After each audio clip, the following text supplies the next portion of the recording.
gladly pay you by the hour for a minute or so, so you can sign off on the towers where they'll piss on your home.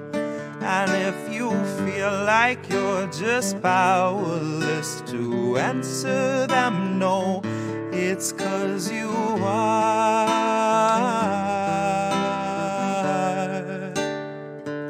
They'll gladly pay you by the hour for a minute or so, so you can sign off on the towers where they'll piss on your home.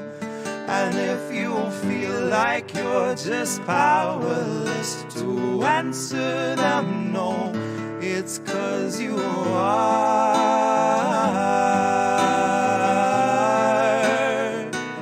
It's 'cause you are.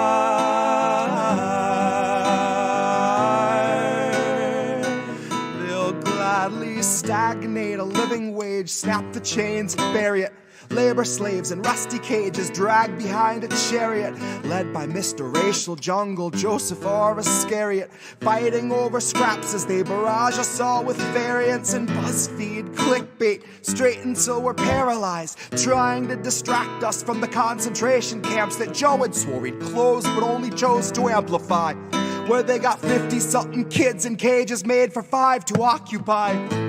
And no, she hasn't seen the camps, but Harris swears they're paradise. She tells us the facilities are safe, and that right down to the women, they are regularly sterilized.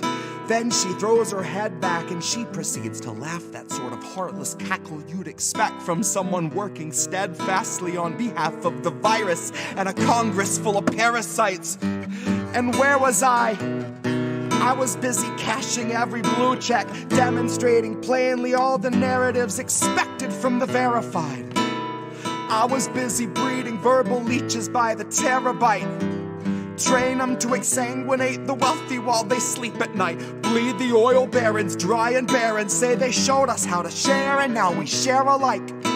Tell them I contracted rabies from a feral mic.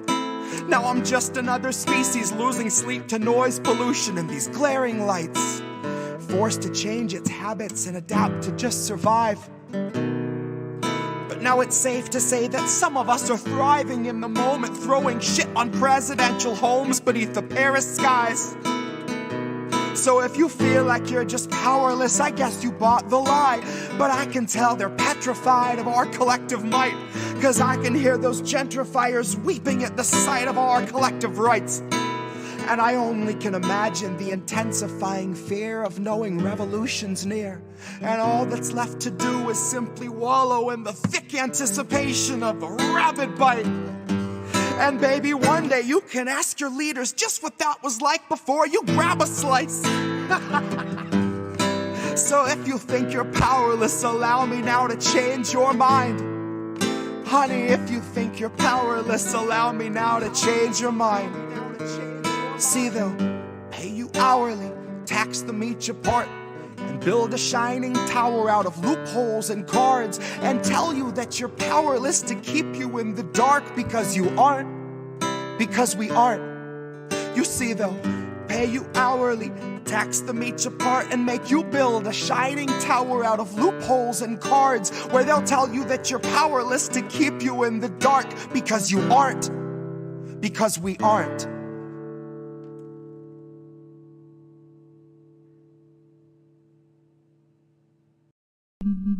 False alarm.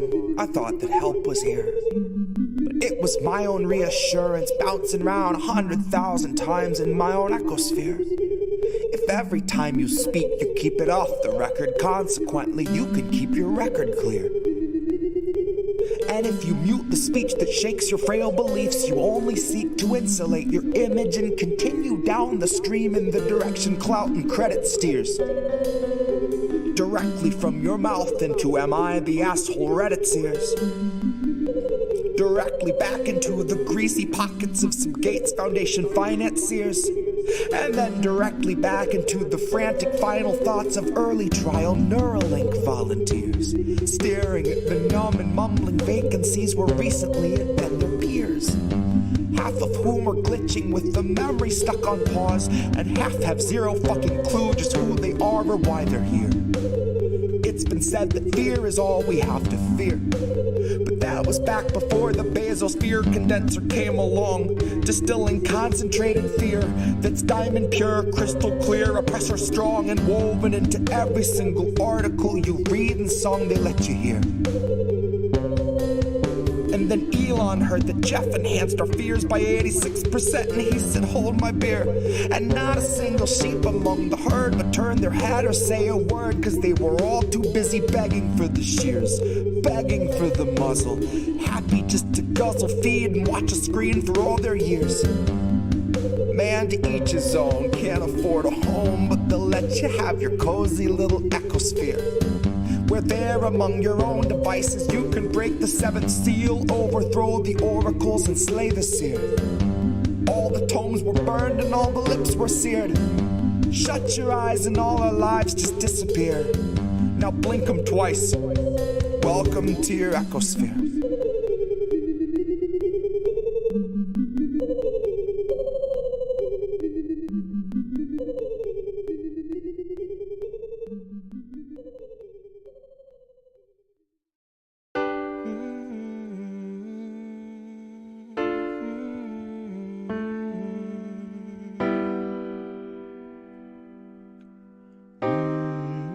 I think I liked it better being blind, when I couldn't read between the lines, and when I couldn't see the cracks.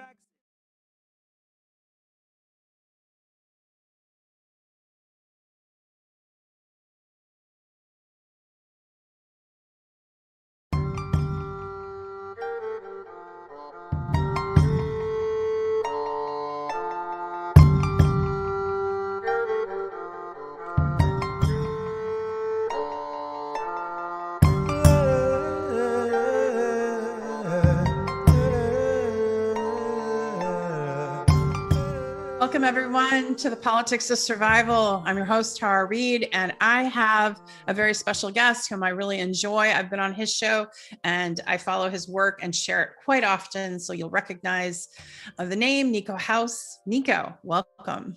Hey, thanks for having me on, Tara. I appreciate it. Glad to be on your show this time. I'm sorry? Because I'm glad to be on your show this time. Yeah. It's good to have you. It's really good. And I was admiring your chair that you're sitting in. What kind of chair is that? Because that is like... It's a GTR racing chair. Ooh. Because like when you're in the office as much as we have to be, yep. You got to be comfortable. Back starts to get a little bit stiff. So yeah. So a little plug-in for that. We're not even being sponsored by that chair, but it looks like a good chair. So there you have it. Yeah, you're actually reclining it. Look, it's really nice. Ooh. You can have a relaxed podcast that way. Mm-hmm. Well, so I'm really happy to have you on. We were just kind of talking off camera a little bit about regime changes. And what was ironic about that is, remember all the rhetoric around how Biden and his, McFaul and Blinken and all of those people were saying, oh, we need regime change in Russia and get rid of Vladimir Putin. But the only regime changes I've been seeing in huge demonstrations have been in some of the Western countries. What do you think of that? I mean, it's kind of wild, huh? In which countries? Well, in some of the Western countries that we're seeing, so like Italy is about to lose its government, and and they're having some problems. And you were mentioning Panama, which hasn't been on the map, and the UK, the resignation. Yeah, it's Panama's having their issues too, and that's generally an American-friendly country. Like we've been seeing that, like the regime change attempts that get the focus are obviously ones like in Sri Lanka, where they, insensibly benefit the U.S. or NATO powers, if you will. But like with situations like in Italy, kind of like what happened, during the pandemic, when Greece had massive protests that we had never seen before, and like no one talked about it, and it was like almost the whole country was protesting. You see a lot in France too, like. The entire Western world is demanding change within their governments and really the oligarchy, if you will, and yet they're just pretending like it's not happening. It's bizarre to me. Yeah. And they're like, oh, well, we have to go support these other regime change. Like, I mean, even the Ukraine obviously is a regime change effort to some degree, or it was one. And they try to pretend like if the people want something done, especially when it comes to like just taking care of or taking out a government official, not literally, but like literally removing them, then you have to put all your effort into supporting that because it's about the people and it's about democracy and it's about X, Y, Z. Right. Freedom. Except for when you have situations like with us right now, clearly Biden, nobody wants him there anymore. I mean, even people who voted for him don't want him there.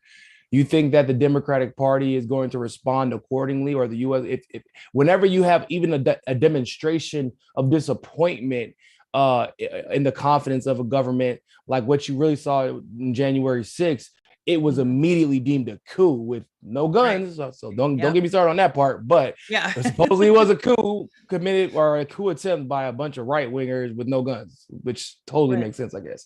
But like it was frowned upon and called a coup, and people were being called traitors to their country. But whenever you have literal Nazis trying to overthrow a government and the U.S. backs them, everybody's like, well, no, that's democracy. That's a little bit different. So like the neo-Nazi battalion, the Azov battalion in Ukraine. Yeah, you're absolutely right. I mean, it's getting so much. And in fact, BBC got caught.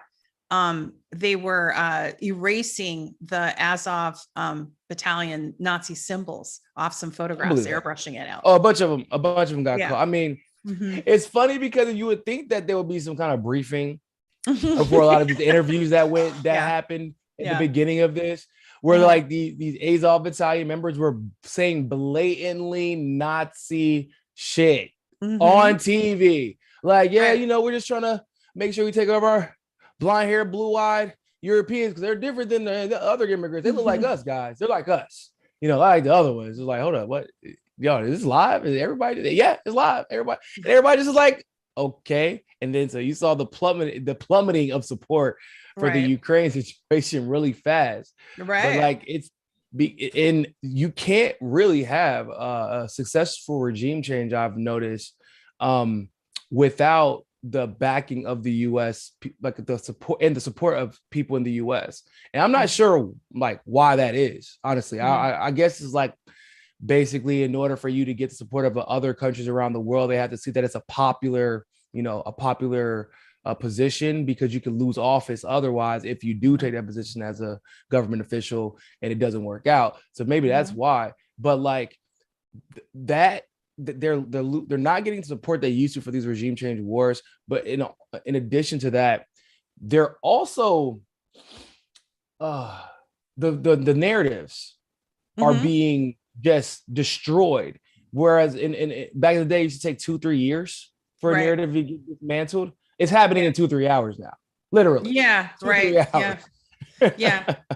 You think that's because of the 24-hour news cycle too, and the online presence? It just makes it more, but they're still able to like cast that doubt, like with those false stories that came out of New York Times, Washington Post, Newsweek about like Snake Island. They gave literally false stories. And then when they got caught, remember the response, I think it was in the New York Times, when they responded saying, well, it was the stories weren't true, but they were morale boosters for the Ukraine. That sounds about right, actually. Morale boosters. How even with that, right? It's like the media now has an all-time low. Like the people have an all-time low faith in anything the mainstream media says.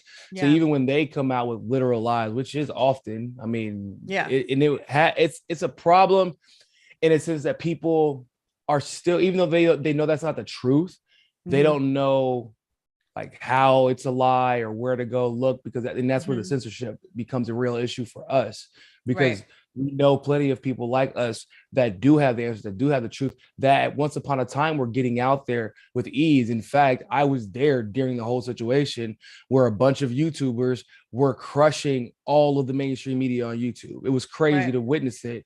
I mean, you're talking about there was people who could post 3 videos in a day and we're getting 50 to 100 to 150,000 views each video. Wow. And they're Yeah. 10, 15 minute long videos from their garage or from their room.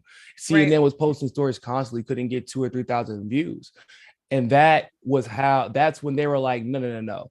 We can't keep lying successfully if these people are coming in and releasing videos exposing us lying and then are being seen by everybody and being paid for telling the truth. God forbid we do that. That's like the worst thing you could possibly do if you're the media. So they work with companies like Google and YouTube and made so that it's hard for us to be seen. But that's also was necessary because people didn't believe. They just stopped believing in the mainstream media.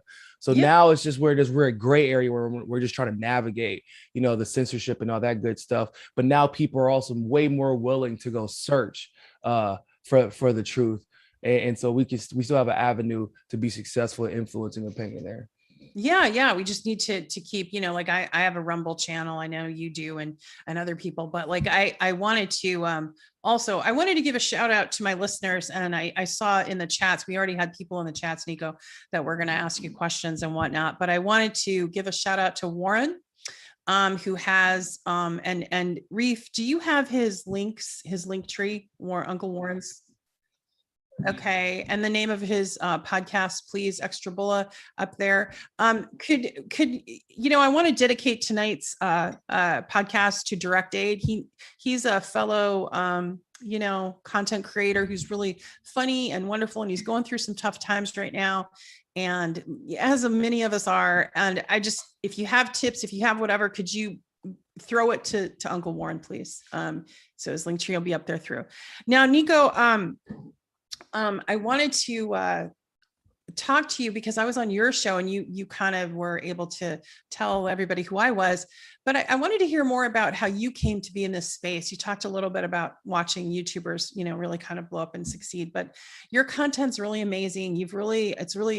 It's really informative, but it's also positive in a world that's, got a lot of negative things happening. So I appreciate you in our space. And I guess, what was your trajectory and how did you get to where you are now? Whew, that's a crazy story. Okay.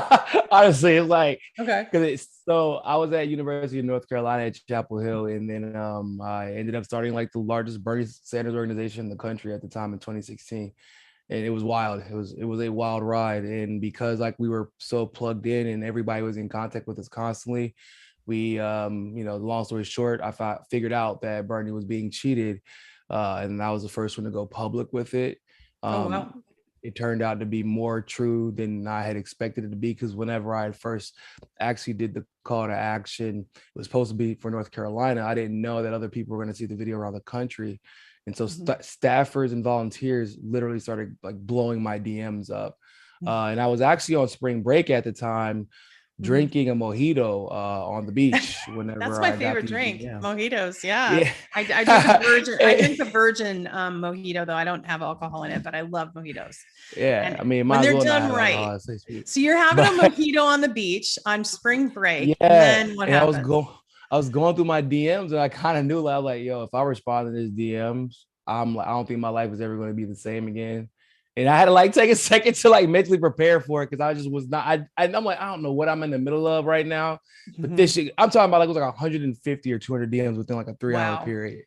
Yeah, and so I mean, I got politicians reaching out to me, other candidates who are also running for office, like Tim Canova and like everybody, and I'm like. Okay, well, I just chugged the rest of my mojito and I started responding to people. And through that process, I actually, because I was already in Miami for spring break, because my brother lived out here, and Jared and Elizabeth Lee Beck contacted me via one of their friends.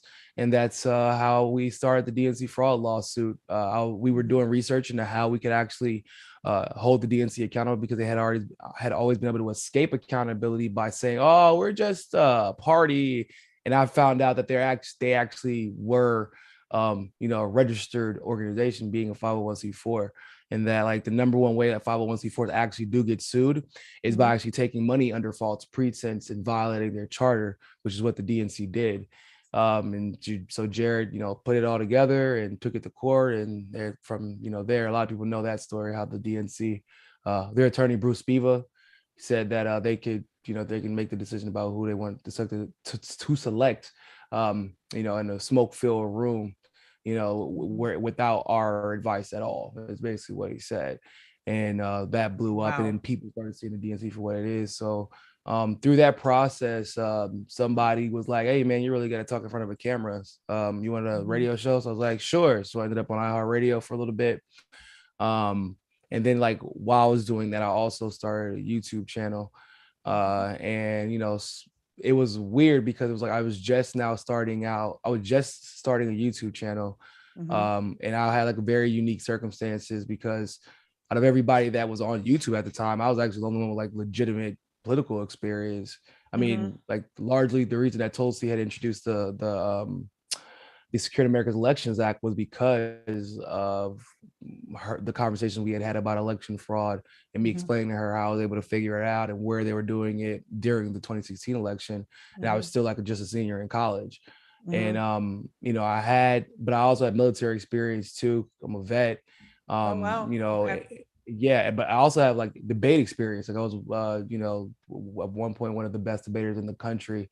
I was in the American Parliamentary Debate Association, which ironically is actually the same. It was the same association that Ted Cruz was in back in the day, because it was like super elitist. Well, it kind of still is, to be honest. Yeah. But it was like only conservatives used to be in it back in the day. It was all Ivy Leagues. And so Ted Cruz, one of the reasons that he talks the way he does and he carries himself like that, he learned that in APTA. Funny enough, like a lot of them talk like that, and he just like says a bunch of stuff without saying anything at all, or rather the other way around. He says nothing at all, but he says a bunch of stuff. But he looks really good when he says it, which is why he's become so successful. So I debated all throughout high school, and I was like top 10 in the state at one point in North Carolina. And so it was like a really weird set of, with all that, given all that experience, I was also like, I had like two things that were like working against me, or three rather. I was really young for the level of knowledge that I was claiming to have on any given issue, because they didn't know who I was. They're like, we have no idea who you are. We know that you work for Bernie, but like, how the hell did we? You're saying some pretty extreme stuff. Like, are you sure that we've been funding extremist terrorist groups? Are you sure? And I'm like, I mean, yeah, I got no, we get briefed on this. I always tell people back in the day, like Osama bin Laden was a part of the Saudi Arabian royal family. It was always weird to me that he was in Pakistan, and like we're allies with both of those countries. But whenever we talked about the wars in the Middle East, at least coming from the mouths of the brass at the top, we never actually mentioned Pakistan and Saudi Arabia, despite those being the countries we had the most intel with, and Osama being directly linked to them. I'm like, y'all don't think that's pretty fucking weird? I don't know. But things like that seemed pretty crazy to say back then, but I was already privy to what was going on. So my youth was kind of working against me at that time. To be quite frank, being Black and being young was working against me at that time. I mean, a lot of you probably have realized that until Revolutionary Black Network became a thing, I was like one of the only 2 Black people in the space that were well known, like, which is kind of ridiculous, but that's what it was. And there was almost no Black women in the space until Bree came onto the scene, like in the way she did. So, and then on top of all those things, it was like, and I like to tell the truth, and like I kind of have a weird thing about where I like literally cannot bullshit when it comes to politics. Yeah, I would have probably never been successful. A lot of people are like, oh man, you'd have been super successful. No, I do not know how to lie in politics. It's too much work, guys. It's too, you see how fucking stupid these politicians sound nowadays, man? Yeah. Because like lying is tiring. You gotta remember every lie. And then you gotta like hide out in public, because people see you like, which you're not, oh man, I'm just here for the people. It's like, wow, it's crazy, because it's like definitely a Bentley outside that like you didn't have a job before you became a politician. Now you have a Bentley and your district is poor. Like, I don't see how your water, the water in your district is poison. Like nobody, I don't want to deal with all that. I've suffered from the consequences of politicians who have been lying their way to the top, with my personal family background, like a lot of people have. And I remember so vividly though the problems that my family had dealt with because of politicians and their decisions at the local level or at the federal level.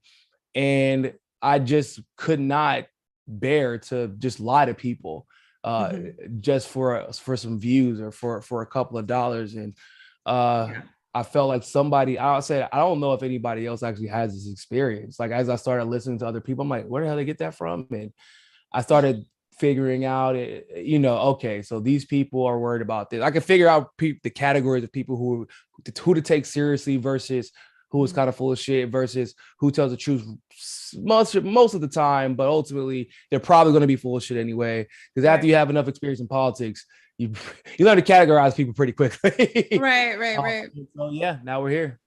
Well, and you had me on your show at a time when it was kind of, I was persona non grata to have on anybody's show because I was getting actively attacked by a political machine. Yeah. So I appreciate that. That was an eye-opening.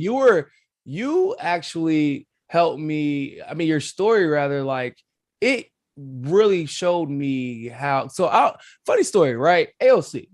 Because that was the one for me. I mean, Tulsi too, because seeing the way Tulsi was treated, I knew, like, okay, these women on the quote unquote the progressive left aren't as progressive or pro women as they had appeared to be in the past. Because I would at least try to give them the benefit of the doubt, even if I didn't trust them necessarily politically. And I'm like, okay, so this situation with you comes up, and AOC gets directly questioned, and I was like, AOC had been being defended. Because she was being defended by proxy to attack Tulsi, or no, she was being defended to attack Tulsi by proxy at the time. It was a whole thing because Tulsi was trying to do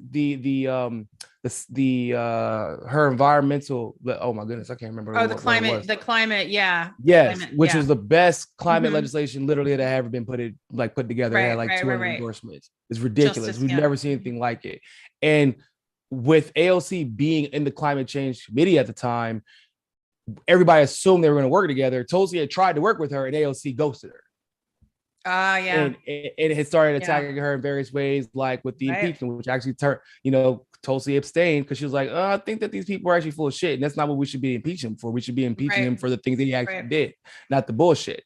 And people didn't want to hear it though, because they're like, oh, well, no, you support Tulsi. I'm like, well, no, this is just bad. So when your situation comes into the picture and she gets directly asked about it, like, she basically said, screw you in front of the world, like, and defended Biden, and defended Biden.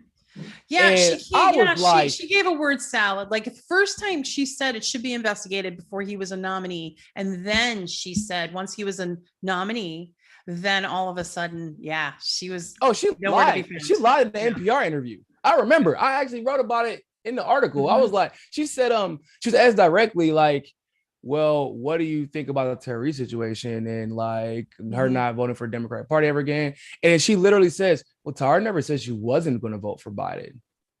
And I'm like, there's audio that literally says she's absolutely not going to vote for any Democrat. Especially Biden. I don't know how she can get away with saying this. They didn't even push back on it. No, they didn't. And I was like, but when that situation happened, that kind of told, like, it went from, okay, I can't trust AOC to like, oh shit, AOC is probably borderline sociopathic. That's where I realized, I'm like, I don't even know how to explain it. There was, I don't trust somebody. It doesn't mean I think you're necessarily evil. I just think, maybe, this person's selfish and like, but there's a level of just psychopathy and sociopathy that you have to be running on a platform of basically being a woman of color. And then you turn around and are like, the one situation where that would actually be the most beneficial demographic to be in while you're defending a person like you, she's like, actually, I'm going to defend the rapist instead because my career is that much more important. Yep. That is evil, actually. That is like, I don't know what else. People are like, well, she's a good person, just makes some bad decisions. No.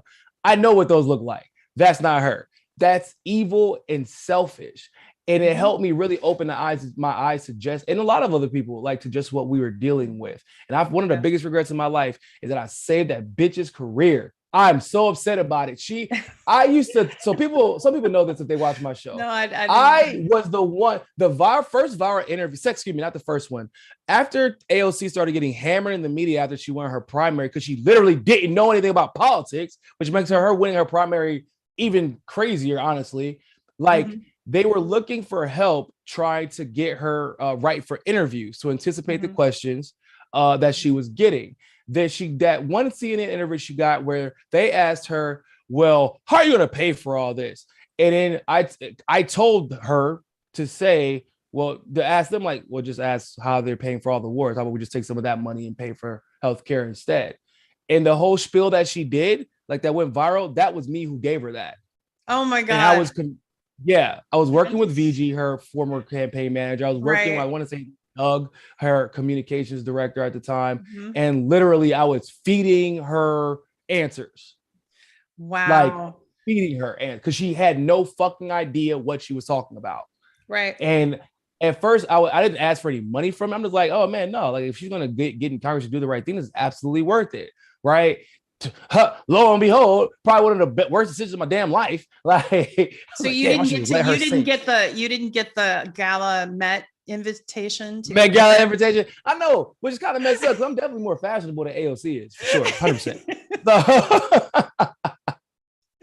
I didn't get the Met Gala invitation, and I damn sure didn't get somebody to write all over a perfectly nice dress. And I don't get no Vanity Fair covers, none of that, man. No Vanity Fair covers. But it's lessons in life that you have to learn. And I try not to let negative experiences from my past influence how I treat people going forward in the future. Like, you don't ever want anybody to knock you. That's one thing I learned from Tulsi. I try to let anybody knock me off my center anymore. Because that was very frustrating at first when I had very genuine intentions with a lot of the people that I had helped, and I didn't realize they were taking advantage of me. Even if, it could be something maybe that innocuous to somebody, but like there were people that would, because I wasn't as popular back in the day, but all the major players knew me. They were coming to me, asking me for advice, asking me for my analysis. And instead of having me on their show to talk about it, they would go on and talk about it themselves and pretend like it was their idea that they had, even though like it's a super specific thing. Like, for example, I was actually the one who broke the Hillary Victory Fund information. TYT took credit for it in NBD, and they said they got the story from Politico. That's actually not true. I gave the information to Jordan Sheridan. Jordan Sheridan said it was bullshit, even though it was not, because I got the information directly from the North Carolina treasurer former North Carolina treasurer for the Democratic Party. And the next morning, the story breaks. Right. With no background as to how they figured out this super complex a web of like finances all over the country. Cause like I literally spent hours doing it, and I had a whole research team dedicated to exposing this. And I was in Jared and Liz's office actually at the time when I was talking to Jordan, and he told me there was nothing there. And then TYT took the story and ran with it. And then once that story blows up with Donna Brazile and she confirmed that it's true, right, Jordan and TYT actually took the credit for it, and then no one ever mentioned it. And then even with the DNC fraud lawsuit, there are people literally like even claiming credit for the lawsuit, which is super weird, even though Jared and Liz constantly corrected him. And even in his book, he's like, yeah, actually this lawsuit wouldn't be a thing without Niko. Niko's the one who found us, and he was the one who broke the story, and it was all his analysis, and he's the one who figured all this shit out. And everybody was like, yeah, but man, this person used to cover it a lot. I'm like, they're like, well, yeah, we told y'all to interview Niko. Y'all literally refused to. So because at a time where a lot of people were just talking and talking and talking and talking, I was the only one who was in this particular space. But like, I was just so tired of people just sitting around and fucking talking all day. And I was like, I'm just going to do something about it. Is that cool, everybody? Okay. So I'm going to do something. And that gave that when you actually are one of the ones who are willing to get up and do something about it, and you know what you're talking about, that makes you particularly dangerous to those who bullshit for a career. And that's because I had the experience. I was actually doing the shit and I knew my stuff, and that made me a target. That's why I was getting attacked by leftists for not voting for Biden and being very clear as to why I'm not doing it. Selfishly, for the first reason is I'm Black. Joe Biden hates Black people. I don't know why this is a very complicated situation. Like I shouldn't even have to keep talking after I give that reason, because it's well documented. But I was being attacked for telling people that, because there was a narrative out there that Black people are supposed to vote for Biden. And if all the white neo-progressives out there are like, well, no, black people, he's way better for black people than Trump is. Now I'm like, no, they both suck for black people. I don't know why we're even having this conversation. They both suck for black people. Biden actually, unfortunately, though, has been way worse. Why? I'm saying that if I'm a black person and I've been proven to know what I'm talking about, that makes me a direct threat to those whose income solely relies on getting views from bullshitting people and lying to them and then pretending to be outraged the moment that Biden does exactly what we expect. Right. Which is he's made some amazing gaffes. And and as you know, from me being on your show, he has a history of being racist. Back when I worked for him, I remember I had to meet with the chief of staff to ask for diversity with the interns because they were just hiring kids, specifically sons of board members on Bristol Myers, like Bristol Myers Squibb and DuPont. And so the DuPont board had their kids go for their internships, to get connections and whatever. And that's how it works. They were all very, very wealthy. I mean, this is how wealthy. One of the kids had a suit that was custom made, delivered to the office by their parents, that kind of, we're talking that kind of, it was, and he was very, well, you heard his remarks about Obama. Like he was low-key racist. He was a good black man. Yeah, and Obama, hold up, did he think that was a compliment? Even Obama knew how racist he was, man. Even Obama, bro, you do not run. How do you feel about it now? He shouldn't run. I still feel the same. He sucked it up and took a bully and supported Hillary when everybody and their mama who's in politics and who's in DC knows Obama, both of the Obamas, they despise Hillary. They despise that woman and still swallow their pride and endorse her for mostly because it was probably to protect his legacy, because if she got exposed, inevitably he would too. But until he literally announced that he was going to run, Obama was like, no, don't do it. Don't do it. Would you support him? Right. But he shouldn't do it though. I have to, I guess. But he shouldn't do it, So that tells you a lot. Yeah, it does. And the stuff that's come out about Bill Clinton, and it's amazing how they protect him and the Obamas. Well, and I don't know if you heard about this, but my nemesis, Tina Chen from the Time's Up Legal Defense Fund, Tina Chen and Hillary Rose and all of that group, right? Okay. That got dismantled and exposed for what they did, which is they were a catch and kill for powerful men. And including Joe Biden, they did a how-to under the guise of protecting women. It was made it so fucking horrible. One of the last conversations I had with them was they were trying to get names of other accusers from me, right? Really? And And anyway, so they were exposed. Oh my God! Do you know that the woman? I know this is gonna sound crazy, but you know that the what's her name? Harvey Weinstein's former executive assistant, I guess, and lawyer that was advising him. Lisa Bloom. Do you know her people are the ones behind the Deshaun Watson case too? No.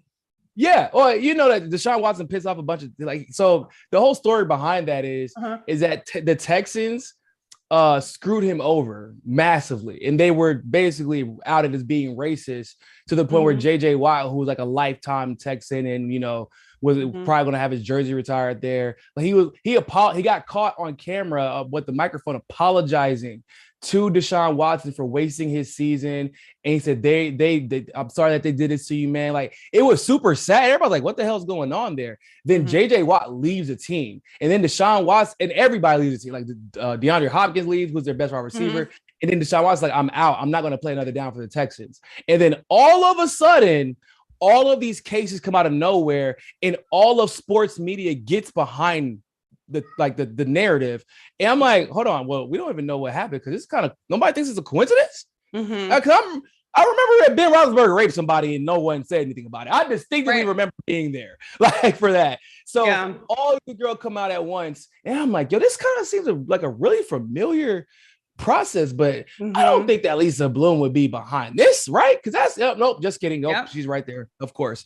And so then you start finding out the Texans, a lot of the massage therapists that Deshaun had been working with, the randomness of the therapists were actually because the Texans were the ones primarily hiring them and giving them to him because he's traveling all the time. He's always getting hit. mostly because that's their fault. They had a sorry offensive line. That's a different conversation. Anyway, yeah. and like, so all this stuff starts coming out, and everybody's like, wow, is Deshaun Watson going to be able to play this year? And it's like getting blown up. And then some of the discovery phase happens, and they're like, hold on, the Texans were providing the massage therapist. Well, that's a little bit weird, don't you think? And then some of the women got caught apologizing to Deshaun Watson directly because they were the ones inappropriately touching him, and he had to say something about it.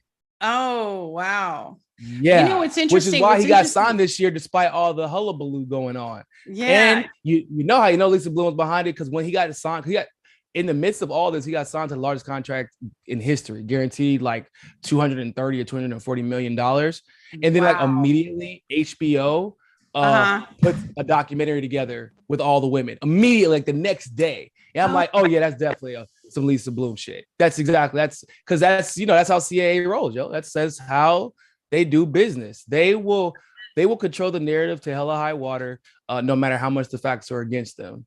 Well, and you know that's what Rose McGowan said. I mean, Rose McGowan talked about that CAA was running the show. And then you saw Lisa Bloom tweeted about my case, and she said, "We believe you, Tara Reade. We know that Joe Biden is handsy, but we're going to vote for him anyway." She literally put that tweet. Yeah. Yeah, I thought what I was going to tell you.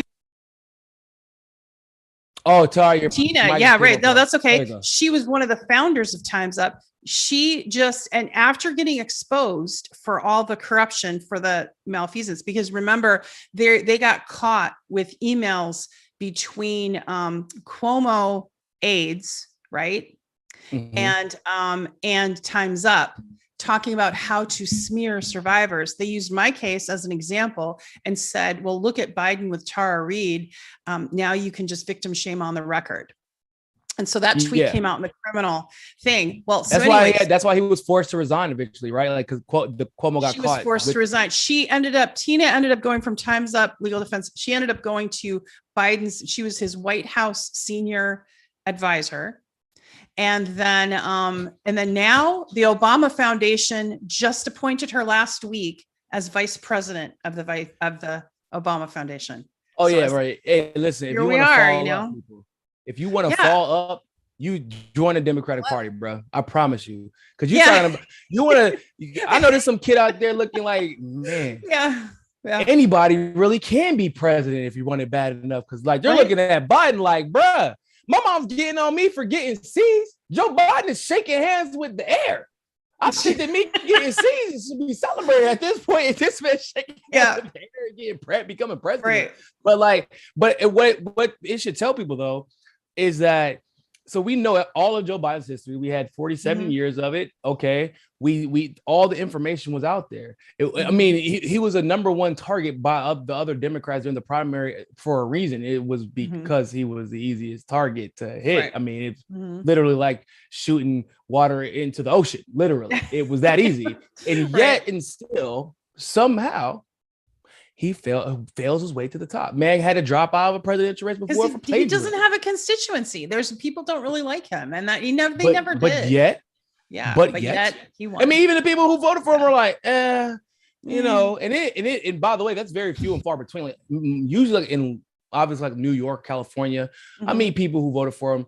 Like people I would expect a lot of times, but there were way more people who didn't vote for him that started making me be like, oh, there's a lot. I talk to a lot of people, obviously, about politics, and I'm constantly interacting with hundreds of people a day in one form or another. And you just see some people like, I was a Democrat. I didn't vote for him, though. Actually, I switched affiliation. Or I am a Democrat, but I would never vote for him, even though I might have voted for other congressional members. And you start seeing this pattern. And then you see the way that the questioning of the elections got shamed. Because for me, the reaction by the media, the mainstream media, whenever something is brought to their attention, lets me know how legitimate or illegitimate the possibility of it being true is. And when Trump talked about the election, first of all, the election night was wild because I stayed up basically the whole night. And I watched the numbers being manipulated like in real time. I can't even really go into all of it right now, but we watched things happen in Michigan and Wisconsin, and we were on the phone trying to understand, like, hold up, we've never seen this before. And literally my team, especially Pasta and Fiorella and Johnny at this point on the combo couch, shout out to them. They're great. Election integrity is what we do. Like that's like that's how I got into this space. This is, and they travel all over, like literally they literally travel all over the world now. All over the world. Like, this is what we do. And my issue was the way that it was dismissed by even some leftists or progressives, because it was like, oh, well, that means you support Trump. I'm like, no, I'm not saying, because my thing isn't even about the Trump-Biden race at that point.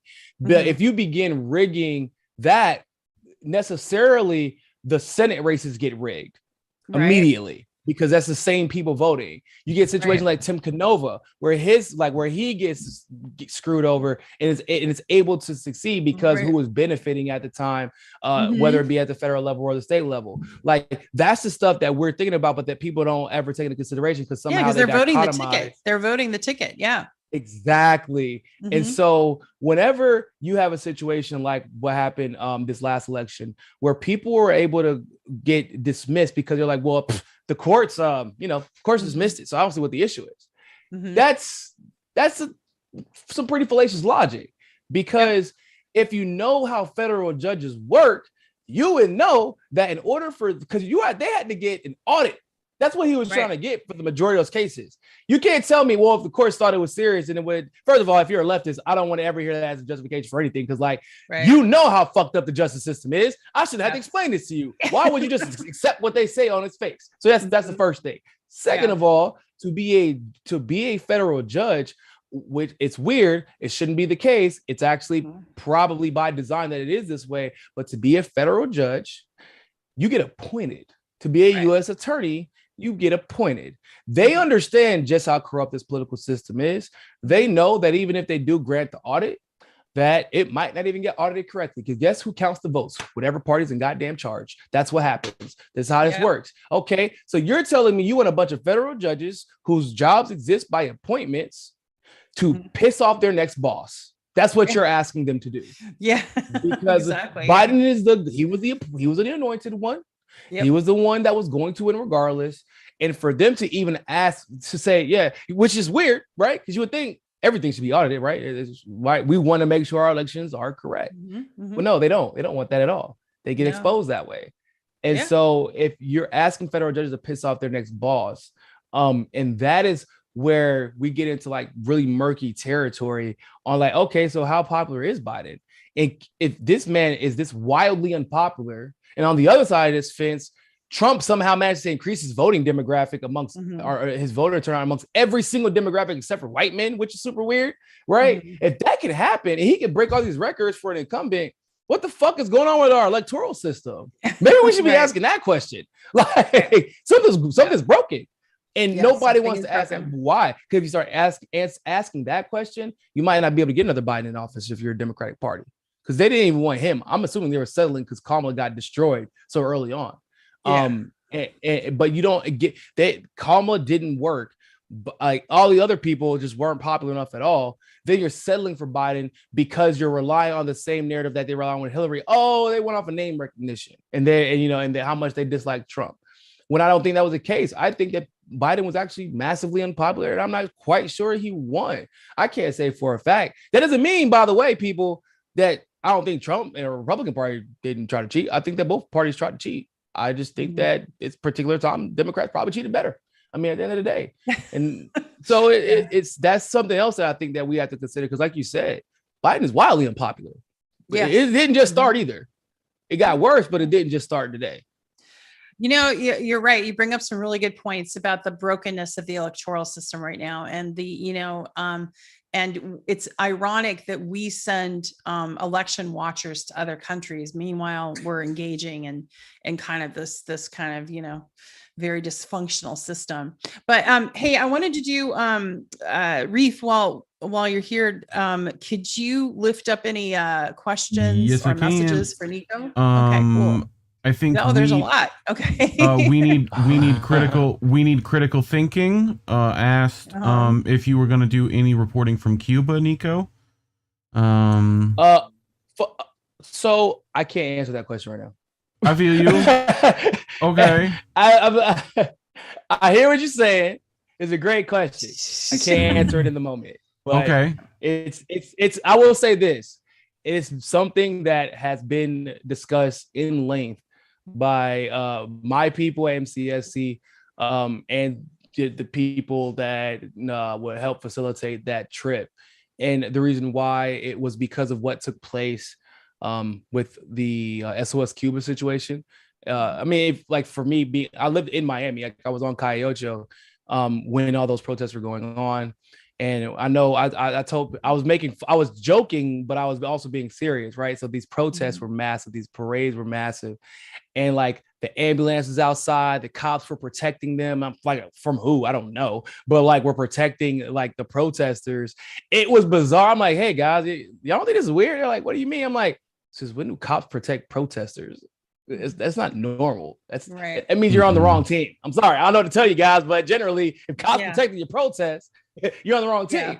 Yeah. And so, and we saw all the misinformation that was out there, right?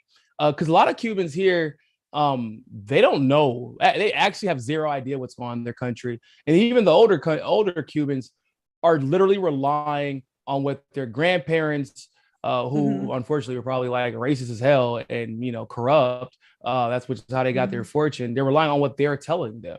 And so when you have people who they're like, oh man, it's an authoritarian dictatorship and they don't really have a democracy. And I'm like, bro, they have like 60,000 people actually like run for office. They have the highest literacy rate in the world, right? Yeah, like 99% literacy rate. Like their legislature is 50% male, 50% female. And then like they discovered the cure to cancer or lung cancer and put in a fucking inhaler. And they have healthcare. Yeah, like their problems are almost exclusively because of the embargo. These sanctions. Yep.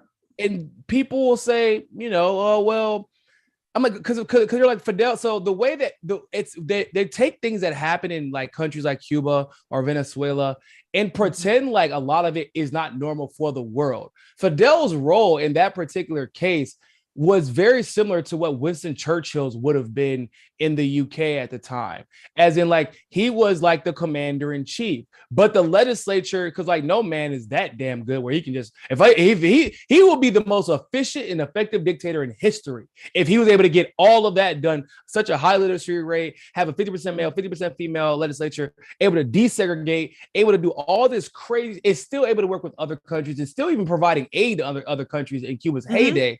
Like you can't do that by yourself. I'm sorry, you just can't do it. And him being in power for that long isn't weird, actually, because it's normal that when you have a leader that people trust, especially when they're going up against the U.S. empire and willing to stand up to them, you don't want that leader to leave. Part of the reason the United States has these term limits that were recently implemented in the FDR era is because of what transpired that almost led to us having a socialist president who openly was going to who's Henry Wallace, was openly told, hey, bro, when I get in power, dog, cool, all the African colony shit that UK got going on, yeah, that's dead. We're not supporting that no more. Like the shit that's happening in the Caribbean, we're not supporting that no more. Desegregation, lands back to the indigenous. Like we're not going to wars anymore. I'm staying out of it. And that's how we got Truman, because they cheated Henry Wallace. He's the first person who was a vice president to an incumbent who was replaced. Because he was cheated, and they found the dumbest guy they could find, the most racist guy they could find, put him in power. Now you have the CIA and the atomic bomb. That's how it goes. And that FDR had 4 terms, and that's the only reason Henry Wallace is going to be able to take over. And they were like, no, we can't have that happen. So term limits, and they made it seem like it was about we have to make sure we cede power, that people don't get too greedy. That's undermining the will of the people. That's why countries like Venezuela, Bolivia, Chile, a lot of these I think Chile actually does have term limits now, but that's because that's something that we did when we overthrew several of their governments. We do that. We make sure, because we can't take power without a transition of power happening every single term or every other term, and give it time to prepare, because we know that's how we took over Ukraine, the transition of power, right? Iraq, transition of power. That even in Afghanistan to a certain degree, transition of power, like we did it in Iran when we overthrew Mossadegh in 1964 or 54, excuse me. So like that's what we've always done. And so Cuba has this that people believe that Cuba's not a democracy, and like Cuba has a more secure democracy than we do at the end of the day. But but we need more people now to go there directly and report and expose, like, yeah, these are a lot. Like, people still believe that they call it the Castro regime still. They literally still call it the Castro. I know. What? Like, hold up. I'm like, damn, I didn't know like Castro came back from the dead and took back over. Well, and you know, there was a window of time where you were allowed to travel to Cuba, and then the window closed again. So, yeah, but which I knew was coming because people were actually starting to see the truth, and Cuba's economy was about to start booming, right? Then they want to be there. And it would have been like counterproductive to the original reason why we overtook Cuba, which is they are extremely competitive economically if they are allowed to flourish, many of the countries in the Caribbean. And we can't have that. I mean, Cuba's massive. People don't know how big Cuba is. Cuba's massive, even though it might not look like it on the map. But they have a huge agricultural economy. The weather, beautiful. The people, beautiful. The healthcare, wonderful. Like, that makes you a problem. We don't like to compete economically. I don't know why people. I know people think capitalism is about competition, the free market. No, it isn't. No, it isn't. It's about crushing your competition at all costs and reducing competition in the free market. Right. Which leads us to next question in chat a little bit. Yeah. Okay. Jared Brown asks, corporations are destabilizing the world economy. How do we destabilize corporations? Is the question. I want to add a caveat to that. I think that corporations are, with the help of the intelligence community, and Niko and I were talking about that for a minute before the show. So what do you think, Niko? I mean, I think it's both, right? It's corporations on behalf of and with the help of the intelligence community. But the intelligence community in some cases on behalf of corporations, right? They're almost inseparable. I mean, a lot of people don't know. How Silicon Valley is literally just one big CIA operation. I mean, like that's not even hyperbole. You look at they revealed that with Facebook, that reporting that Alan McLeod, Gray Zone did, with Facebook. Gray Zone just did another. They did another report recently. McLeod did one on some Facebook exec, I think. They're completely embedded at the leadership level with CIA and former CIA. So funny story. So once again, this is just like, I was talking about this way too soon, I guess. In 2017, it was 2017 to 2018. I literally did a story about how, like, to make a long story short, the day that Facebook became a thing was the day that the CIA ended this department that was solely dedicated to trying to like map out where everybody would be at, what you would look like as you got older, your family, like a database. They wanted a massive database to track you, but they couldn't get people to volunteer for something like that. Like, hey, you want to come join the CIA massive database? So what was the way to get you to, and so this company comes out of fucking nowhere.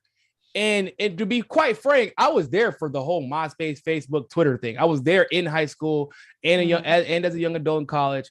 And Facebook was trash. Nobody wanted to use Facebook. It was not good. It wasn't even profitable at the time. Like, everybody's like, no. Like, Zuckerberg became worth $80 billion because of the anticipation of it being profitable. I'm like, well, how did he even get into the room with the right people to get to this point where he knew it would be profitable? Like, that's not really how venture capitalism works. Not like to that degree, because you're not gonna be able to convince me in any world that like Zuckerberg is a fucking better businessman than Mark Cuban, for example. It doesn't make any sense. And so you look at the Facebook situation, and then the person who's in charge of that program ends up working in Facebook, literally from the CIA. And this is like, I was reporting this like years ago. People were like, what? Are you for real? And that I started seeing the pattern. So Elon Musk and Tesla, the best example I could think of. And I was so pissed when I saw people out here.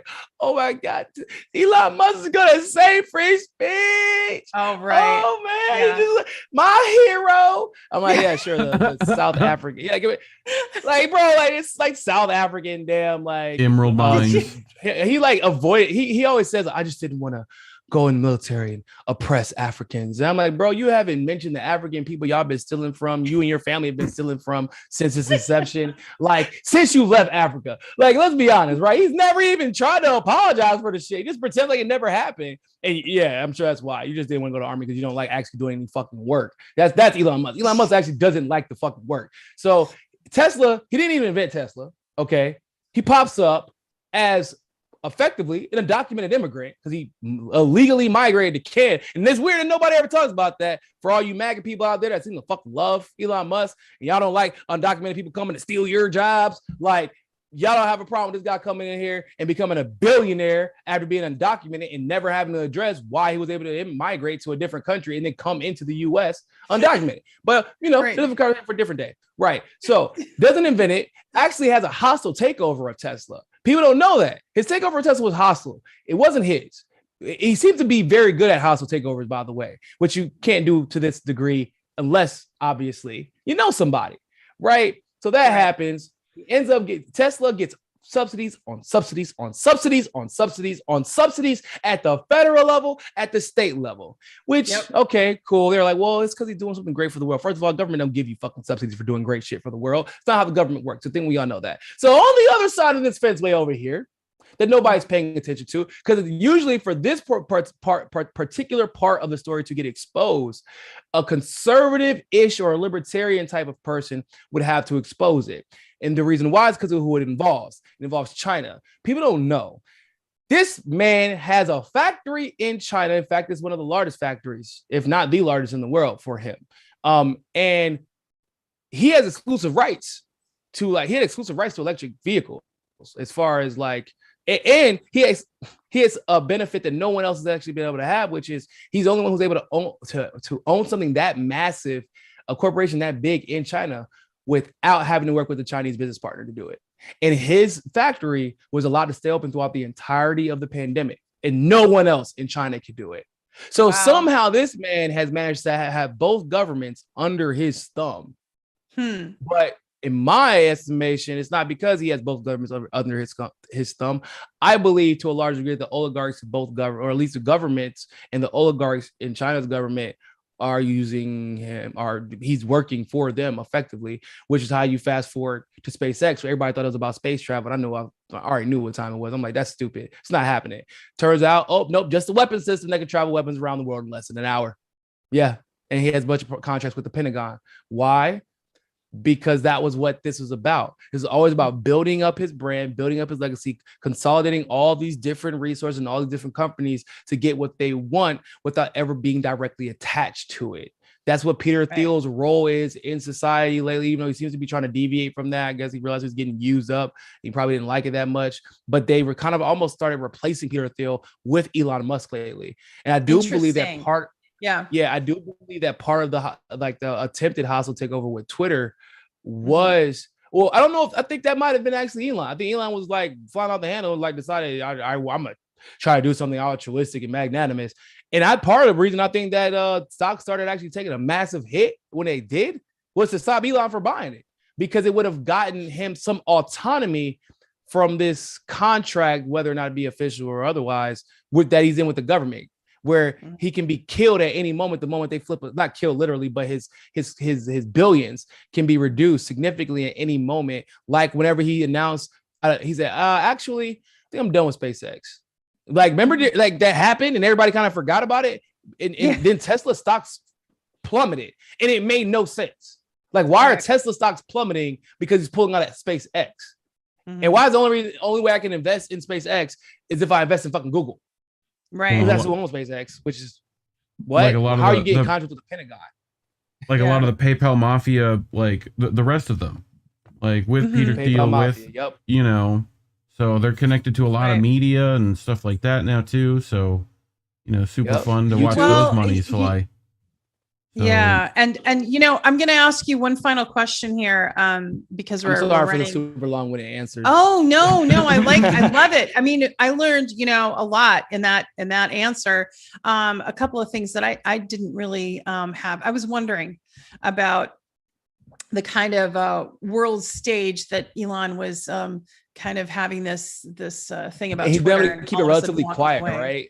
Yeah, like he keeps it relatively quiet, but because that's how the duopoly works, right? Sure. Like I am a leftist, and so most leftists aren't going to say anything that makes like China look negative, but I'm also like Black, and like I'm very aware of what's going on with Africa, with China, which a lot of people don't know about. That's a different conversation. And so I just try to take things for what they are rather than what I want them to be, because we need to stop operating like that and assuming that these powerful government entities in any capacity are altruistic. Right. Like we just got to stop that. Like we got to start being honest. It's not. Yeah, they're not. We're relying on that truth being exposed. Right.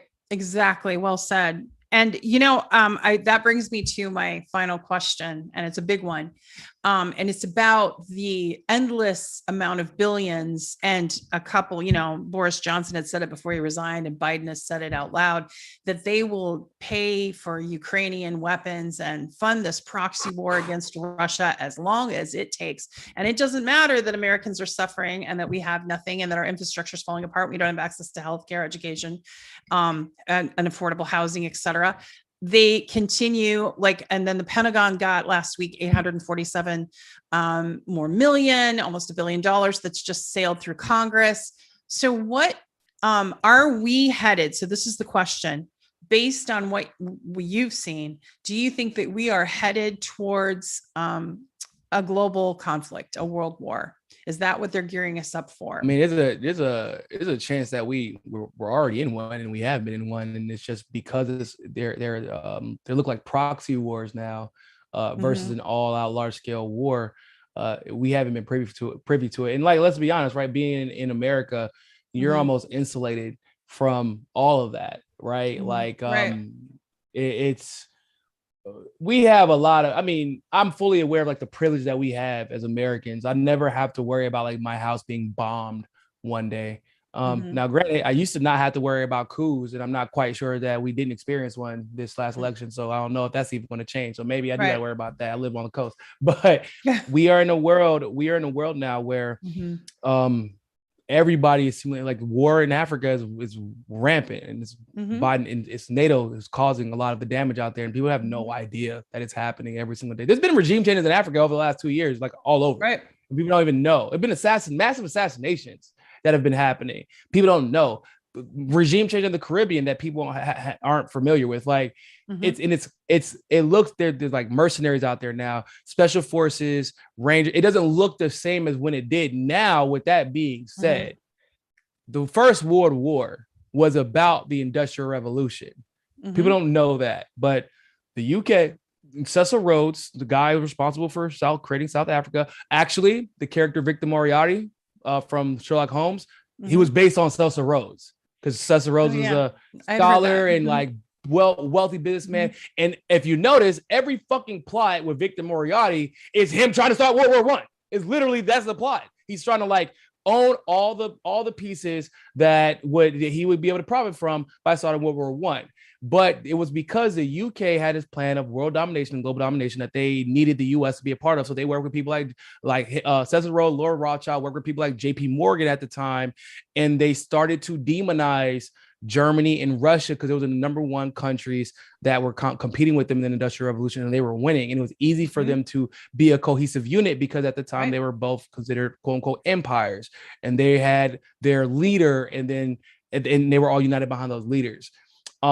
But then, we crushed them. We effectively, because that was the goal, right? The first thing we did was, nope, give us your armies, give us your industry. And then all of a sudden, the Bolshevik Revolution happens whenever Russia's at its weakest and just got done fighting. And all of a sudden, Trotsky and all these guys started coming out of the woodwork. And we found out that Trotsky was backed by UK and US bankers and And because periods of transition, it's easy to install somebody, except for they didn't see Stalin coming because he kind of came out of nowhere, because Stanley was like a little colored kid who just was very charismatic, and he came out of nowhere. But we've been doing this over and over again because of the economies or lack of control over economies. Like that's what the Korean War was about. That's what the Vietnam War was about. That's what, all the Korean War and Vietnam War were like mini proxies of what we were trying to do in Russia, which was balkanize it. That's what we did. We failed in Vietnam, which is why there's only a Vietnam instead of a North and South Vietnam. But we're successful in Korea, which is why there's a North and South Korea.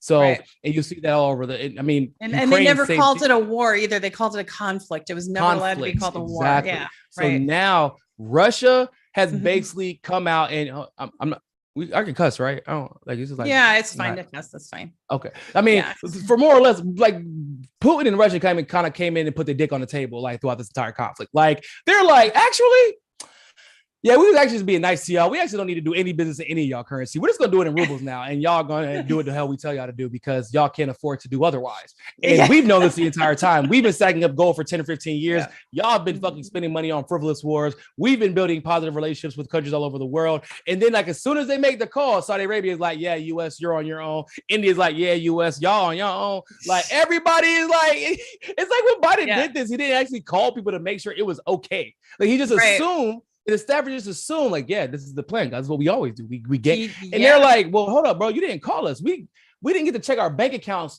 before you made this decision. You know, you can't just make plans without checking the bank account. I got a checking and a savings, and I made 5 transfers from my savings to my checking this month. So I'm blocked until next year, is what I'm telling you. And Russia gives us our gas, okay, and our oil. Don't do this to us. We're out. You're on your own. So because of that, and the BRIC countries being so successful, now you are looking at this parameters that we've seen in the past that does set the stage for a potential world war. But the difference this time is, can you get the world to demonize Russia like they demonized Germany? Because you could lie about the Lusitania and we couldn't find out about it for 7 years, or for 70 to 80 years. You know, and figure out, oh shit, the whole reason that we joined World War I trying to be a lie. Well, yeah, it was. But that took forever because we had to wait for the CIA to release the documents. Now you figure out this stuff in real time.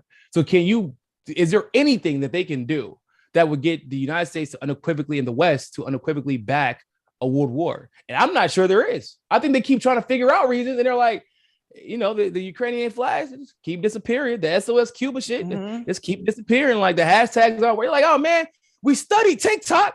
Why isn't it working?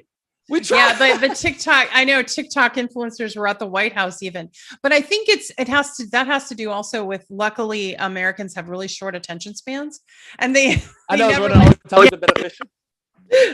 So I mean, you know, it's the latest thing, right? Really short attention spans, and they can't hang with the cause too long. No, but I think too, you know, my concern is today, there was such support for Finland and Sweden to join NATO, and that's where we knew that was coming, though.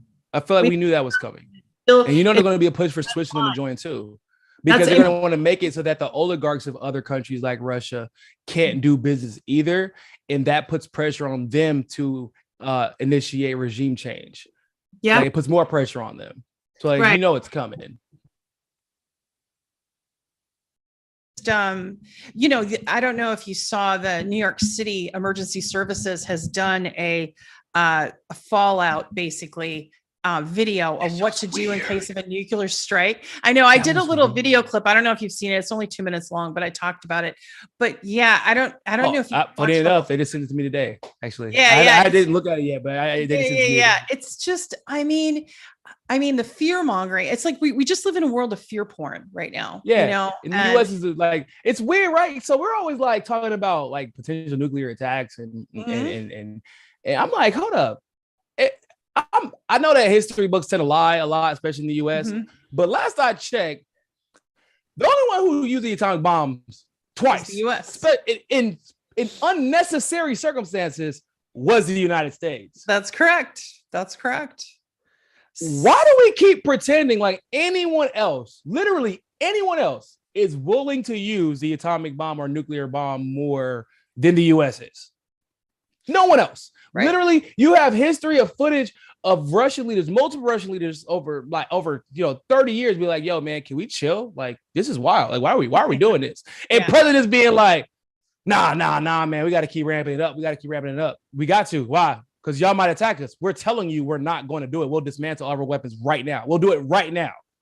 Yeah, but you might not.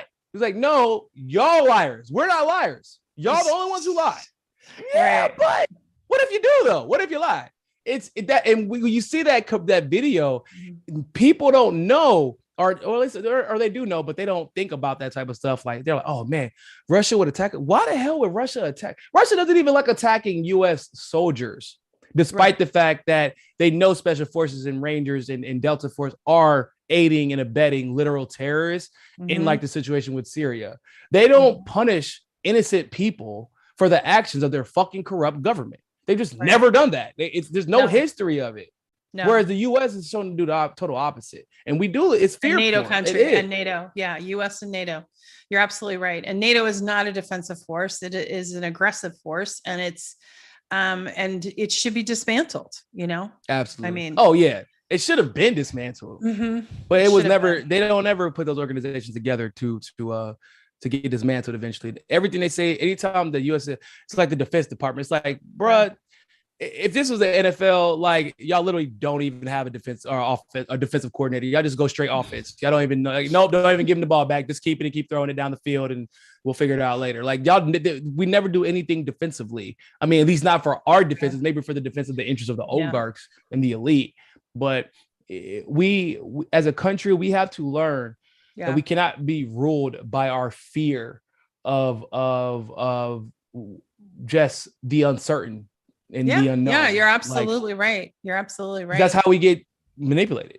I mean, hell, that's how everybody gets manipulated. No matter if we're talking about politics or your personal relationships, the fear of the uncertain and unknown will drive you mad instead of just embracing. You know, it's funny. I was watching Frozen 2 the other day, people. Right? Okay, it's a great movie. You should check it out. It's great. It's the plot basically is about the girls find out that they're half indigenous, basically, and they find out basically they have to let their town get destroyed because their town was built on lies built up by their sociopathic murderous grandpa who killed his indigenous chief. And so the girls are like, and the mom would always say to them when they're trying to figure out what to do, and they say, just, you don't know what the hell to do, just do the next right thing. And generally things work out. And there have been times I can tell you personally that mindset, even though the movie wasn't out yet, so I didn't think about it like that. But that mindset is, I've seen it happen in real time where I didn't know what to do. You know, Tara probably didn't even know what to do when everything was happening to her during this whole ordeal during the election and even at the time. But like doing the next right thing will literally, it starts off small, but it'll change the world. Like whenever I was like, I'm on this beach drinking mojitos during spring break in college, like, and I'm like, I'm going to respond to this message because like that's the right thing to do. Like, shit, okay, well, I'm going to do this lawsuit, I guess, because it's the right thing to do. Or I'm going to start telling people the truth.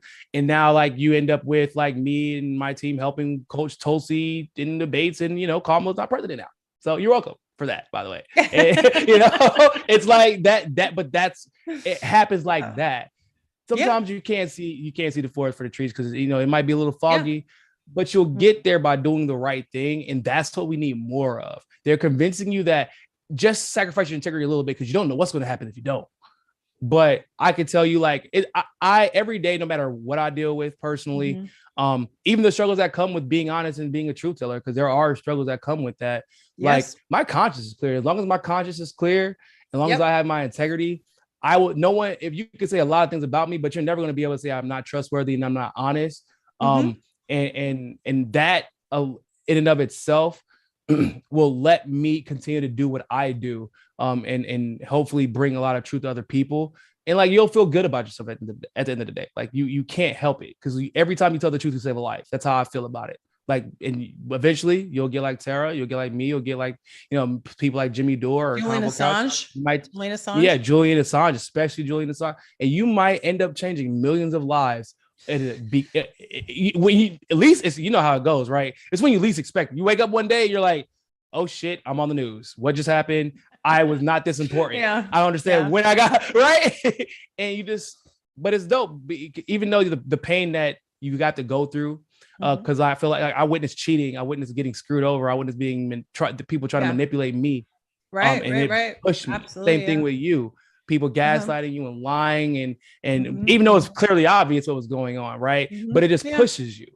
You just got to use it. It does. You got to use it. You got to stay in there.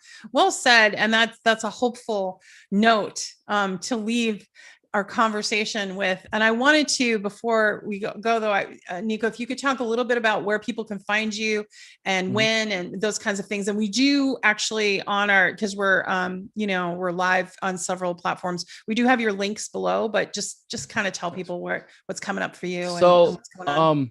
I'm on Twitter, obviously, at Real Niko House. I'm on TikTok. I'm actually about to hit 10K followers on TikTok, by the way, everybody. Wow. So yeah. So I'm like an older millennial, but I'm figuring this stuff out, guys. There you have it. I'm on Instagram too. Actually, surprisingly enough, I think Instagram is my biggest platform right now. I have like 100,000 followers on Instagram. It kind of happened out of nowhere, but because of the reels, I was getting traction. And I guess they hadn't figured out who I was yet. Now, eventually they do figure you out. But I'm on Instagram too, at Real Niko House. On Rockfin, Rockfin's dope. Love Rockfin. Shout out to all my Rockfin people. And I'm on Odyssey, YouTube. I actually have a backup channel on YouTube. It's just Niko House. You type it in, it'll pop up. And when is your show usually? When's your show usually? When is your show? Yeah, I'm actually starting a new show, a new podcast, excuse me. So it's like I'm getting back to doing more long form podcasts. Okay. Because I feel like now that we know what the problems are, we need to have conversations about flushing the issues out and finding solutions and figuring out where how to bridge these gaps within our understanding of society. And so it's actually going to be called the For the People podcast. Good. Because my name is actually Nike. Well, my name is Niko, but I was actually named after the guy that's Nike. It's just a male version, and Nike means for the people. Victory for the people actually is what it means. But Nike took it and just said it means victory, which is not true. Like, it means victory for the people. They just cut the rest of it out because that's what Nike does, I guess. But yeah, so that's coming out soon. I'm actually in the middle of, thanks for reminding me, I actually need to contact somebody about my logo and graphics. But yeah, and so that's going to be fun. I'm going to actually try to start having, I'm going to try to start flying guests in studio, and we're going to just, like I said, have much longer conversations and try to keep it a lot more relaxed. Are you producing this yourself, or are you producing this yourself? Actually, my wife helps produce my shows. I'm sorry, who? When RT's not doing it, yeah, my wife actually produced. She learned how to do all of, she's the one who actually produced all the graphics and lower thirds and everything for my main show. Well, shout out to her. What's your wife's name? Susie. Well, shout out to her for doing the graphics and whatnot. So she's producing your shows, and that's amazing. That's cool.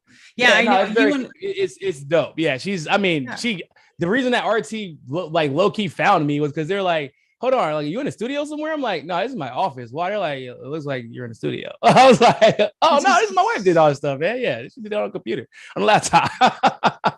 So yeah, I'm very, very fortunate to have the help. Sounds great. That is wonderful. That is wonderful. It's good to have that help. I've been lucky, I'm with the Independent News Network, and Indy and Reef do the engineering and producing, and they do the clips, and it really helps. Those guys. Clips from the podcasts and stuff, but they're lifting up a lot of content creators. They do a lot of do a lot of stuff. Shout out to you guys, man. Y'all help. It's doing your own content is not easy, guys. No, it's not. I know a lot of y'all get out there, y'all like, man, I'm gonna be an independent journalist now. Right. Hop on YouTube and you talk about that thing that you're most passionate about. Right. You talk about that thing you're second most passionate about. Appreciate on the couch is some money from Rockfin, so appreciate the tip. Yeah. Anna Mayer's the last minute. Hey, and thank you guys. Wins in the end. So, right, and thanks for the tips. And then again, a shout out to Uncle Warren and Extra Bullis. So those of you in the space that know that show, please look at his links that Reef put up so nicely, and help him out. Okay. We all need support and help. I just actually am on now Locals. Are you on that yet, Niko? I am on Locals actually. I hadn't posted in a while, but I am on Locals. Okay. Good. And I'm on Telegram, my Telegram channel. That's where I post all my content and quick breaking news updates if I can't get to the camera. I know I actually share a lot of your stuff into my Telegram channel too. Telegram has kind of been a godsend. Telegram has Jesus Christ, because it was getting rough because you couldn't even trust WhatsApp or Signal like that anymore. It was getting, I'm like, oh God. Well, and YouTube pulled down 3 weeks ago. They pulled down all my videos, and then I had to go almost all of them. And then what I did was I had to appeal each one, and everyone got put back up except for one on censorship. Ironically, of course, right? And then one, like they didn't approve the appeal. You know you're being targeted, and I wish I could tell y'all the difference because Tara probably knows. Like some people that's, oh man, YouTube's attacking me. It's like, nah, you're probably just fell into some algorithm and said this thing, and then that one video guy says, and then they're back to their normal YouTube. Like that's not how it goes for people like us, though. It ain't never just one video. It's like the whole catalog. It's like the moment, and then they're like reapply for monetization. Then like when you reapply, they come up with a whole new reason as to why you can't get remonetized. Take 8 months to respond to you. You're like, you know what, God, I'm starting thinking you don't like me. I'm starting to take this a little personal. Exactly. I mean, when Lee Camp's podcast got pulled down, or I mean his show got pulled down, it was the same day mine did, from Google and Spotify. My podcast, all the episodes. Luckily, we had some of them backed up, but like Abby Martin lost a lot of her work because some of it was 7 years old, and I mean, like why are Google and Spotify making the same decisions on the same day? Like are we supposed to? That's just a weird coincidence, I guess, right? No, it's not. What's amazing is that all the people, in our space, like we've been talking about it and like pushing back on it, and Jackson Hinkle apparently just got banned permanently from certain platforms and demonetized, and PayPal and everything else. And they're doing that now, demonetizing everybody. So I've never actually used PayPal like that to take money because I knew that was coming from a mile away. And but people are just letting it go by. It's like we're just accepting it. What I'm saying is we can't accept this. We've got to start. We can't. No. It's got to change. And shout out to everybody who keeps following us around this merry-go-round of censorship, like to these different platforms. Of censorship. I know every week it seems like, hey guys, so we got a new platform for y'all to go follow us on, man. Like I know y'all get tired of hearing it, but just think of it like a game, man. Like you never know we're gonna be at. Like we're on Earth with Carbon in San Diego. Like we're on Earth with the independent journalists hanging out at today. Like we've been. What I want to start doing, I do want to start doing like but with more people, like shows where we host kind of like live shows, like how Jimmy Dore, but like where we actually have 6 or 7 independent journalists do their like a 15 to 20 minute segment live for an audience, and start building up the community like that, because there is a certain loyalty that gets built when, like, just from a marketing perspective, when you go to a live show. Like, why people who go to like a live concert for like a band, that's one of their favorite bands for the rest of their life. They never stop listening to them because they have now an emotional connection to whatever they experience versus just hearing somebody through a radio or on YouTube. That's true. That's very true. And I know a lot of people kind of live, some people kind of live out of nowhere, but a lot of people live like on the individual coast in the DC area and can make it to wherever they need to make it. And so I think that would actually be, something dope that we could do. Like, and you're getting different journalists generally for every show, but I do think that it's doable. And I think it's necessary because, like, it's cool talking behind the camera, but it's actually just way better talking to people. You get a lot of energy. You get exhausted talking from behind the camera a lot, right? But when you're talking in front of a crowd, it's different. You get energized, and it kind of reminds you why you do what you do. So exactly, and that's true. And speaking of crowds, I want to thank the audience tonight because there was a lot of people making comments and questions. I'll look through the questions tomorrow and send them Niko's way if there's something for him, or I'll try to post something. So I don't want you to feel like we didn't get to you. So sorry, Reef, guys, I know I'm long-winded, guys. Y'all know. No, that's okay. Reef, before I close out, before I close out, Reef, are there any important comments or tips or things that you want to call out people?